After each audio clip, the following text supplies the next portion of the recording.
France Inter. À 5h12, voici les chroniques littorales. Bonjour José-Manuel Lamarque. Bonjour Kevin Dufraîche. Ce matin, il est question des algues et de leur filière agricole. Cette filière sera mise en valeur demain mardi le 25 au Salon de l'Agriculture, où sera annoncée la feuille de route nationale de développement de la filière algale, les algues, par la ministre de l'écologie Agnès Pannier-Runacher. Ce sera aussi une journée consacrée aux algues avec tous les intervenants des filières algues. Une bonne occasion, avec Vincent Doumézel, le spécialiste des algues, de revenir sur ce monde des algues vieux de plus de 3 milliards d'années. On commence avec le mystère de la grotte de Monteverde au Chili. Alors ça, c'est une histoire assez incroyable. Il y a 12 000 ans, il y a une période de déglaciation, de réchauffement. Le nord de l'Amérique, la glace fond, et donc les sapiens, ces chasseurs-cueilleurs, peuvent traverser le détroit de Bering, traverser les grandes plaines du nord du Canada jusqu'au Chili.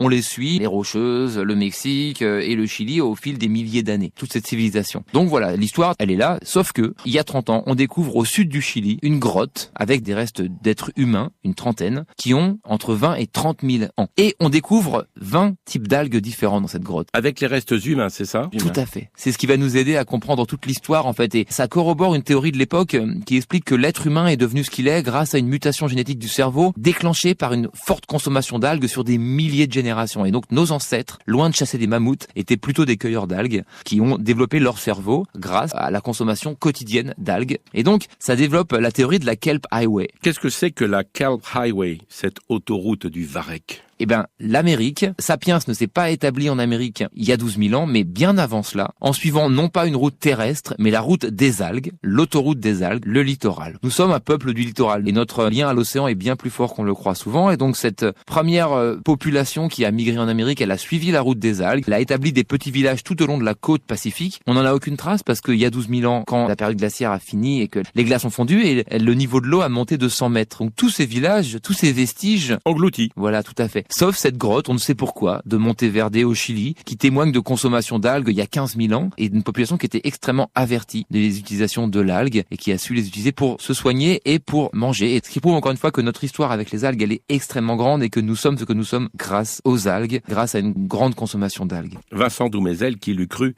l'algue pour soutenir l'effort de guerre en 1914. Tout à fait. En 1914, les Américains se disent, quand même, il y a moyen de faire, on a des grandes forêts d'algues, on va trouver. On est dans une situation un peu particulière où toutes les réserves à l'époque chimiques sont détenues par l'Allemagne. Donc on n'a plus de produits chimiques nécessaires à fabriquer des armes. Donc l'Amérique, qui prend rapidement parti, décide d'utiliser ces algues, cette forêt d'algues qui pousse sur la côte pacifique. Et donc elle met en place les premières grandes usines à l'époque, dans des conditions assez incroyables, qui étaient gardées, parce que pour eux c'était vraiment quelque chose d'extrêmement important, décisif à l'effort de guerre. Et donc ils mettent en place tout plein d'usines le long de la côte et qui a permis de fabriquer en effet de la poudre à canon. Alors ce qui est intéressant, c'est qu'ils ont trouvé, en essayant donc d'extraire les produits nécessaires de l'algue, ils ont trouvé plein d'autres produits, notamment l'alginate qui est un texturant alimentaire et qui sert au pansement, qui sert à tout plein de choses aujourd'hui. Ça a été la première expérience en effet où on a réussi à l'époque avec beaucoup d'investissements à utiliser les ressources inexploitées des algues, et il y en a encore beaucoup d'autres. On a mobilisé nos forces, on a développé cette industrie pour répondre à une urgence. Aujourd'hui, l'urgence elle est climatique, elle est démographique, elle est sociale, et je pense que l'effort il doit être le même qu'en 14 pour utiliser les algues et retrouver ce trésor dans les océans. Et surtout, Vincent Doumézel, l'algue est un élément géopolitique